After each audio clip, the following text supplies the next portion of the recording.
నకిలీ పత్రాలు సృష్టించి కోట్లు కొల్లగొట్టిన ముఠాను సంగారెడ్డి జిల్లా పోలీసులు అరెస్ట్ చేశారు. సంగారెడ్డి జిల్లా ఎస్పీ రూపేష్ మీడియా సమావేశం ఏర్పాటు చేసి వెల్లడించారు. ఇళ్ల ప్లాట్ల అసలు యజమాని వివరాలు తెలుసుకుని నకిలీ యజమానిని సృష్టించి అసలు యజమాని మీద నకిలీ పత్రాలు తయారు చేసి ప్లాట్ అమ్ముతున్నారని తెలిపారు. ముఠాలో ప్రధాన నిందితులు దుర్గా ప్రసాద్, సుబ్బారావు, రవిగౌడ్ ముగ్గురు కీలక సూత్రధారులని ఎస్పీ తెలియజేశారు. ఇప్పటి వరకు 15 నుంచి 20 ప్లాట్లు అమ్మారని, వాటి విలువ సుమారు 15 కోట్లు ఉంటుందని స్పష్టం చేశారు. నకిలీ పత్రాలను సరైన విచారణ చేయని రిజిస్ట్రేషన్ ఆఫీస్ కార్యాలయంలో సిబ్బందిపై చర్యలు తీసుకుంటామని చెప్పారు.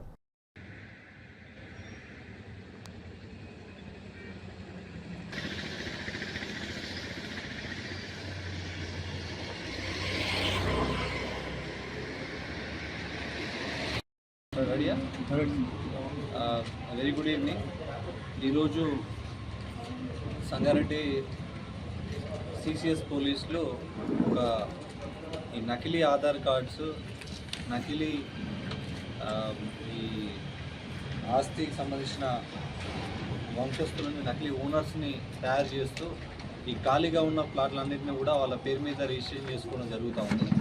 సో దాదాపు 15 కోట్ల ప్రాపర్టీస్ వాల్యూ వెళ్ళిన 2-3 ఫ్లాట్ల గురించి మాకు ఇన్ఫర్మేషన్ వచ్చింది. దాని తర్వాత ఇంకా ఫర్దర్గా ఇన్వెస్టిగేషన్ చేస్తే దాదాపు 6 ఫ్లాట్లను ఇప్పటివరకు గుర్తించాము. దీని వాల్యూ 15 crores ఉంటుంది, 15 plots.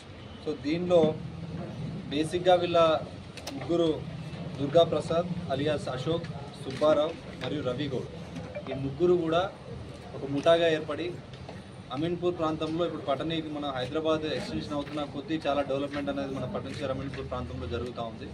ఆ క్రమంలో అక్కడ 1980sలో 1980లో 90లో గ్రామ పంచాయతీ ప్లాట్లు ఉన్నప్పుడు కొన్ని ప్లాట్లు వేసి పెట్టారు.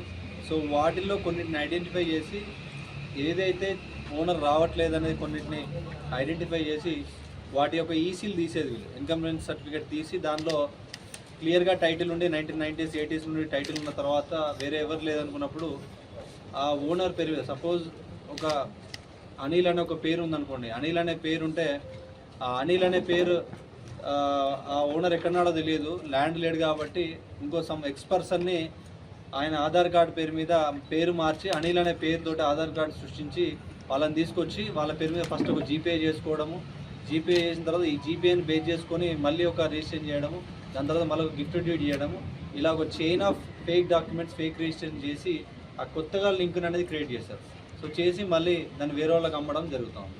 సో ఎప్పుడైతే ఒరిజినల్ ఓనర్స్ వచ్చి క్వశ్చన్ చేస్తున్నారో అప్పుడు ఇట్లాంటి కేసులు బయటకు వస్తున్నాయి. ఎప్పుడైతే ఒరిజినల్ ఓనర్స్ ఒక 20-30 సంవత్సరాల తర్వాత వాళ్ళు కొందరు యూఎస్లో ఉన్నారు, కొందరు ఎక్కడ ఉన్నారు, వాళ్ళు రాకుంటే వీళ్ళే దాన్ని కబ్జా తీసుకొని ఈ ఫేక్ డాక్యుమెంట్స్ చూపించి చేయడం జరిగింది. సో దీనిలో బేసిక్గా మనకి లాస్ట్ 2 weeks బ్యాక్ అమీన్పూర్ కేసులో ఒక 5గురిని రిమాండ్ చేశాము. ఆ రిమాండ్ చేసిన కేసులో స్టీఫెన్సన్, అతని పేరు ఏంటంటే స్టీఫెన్సన్, అతని పేరుని అతను మార్చి పరమేశ్వరయ్య అనే పేరు మార్చుకున్నాడు ఆధార్లో.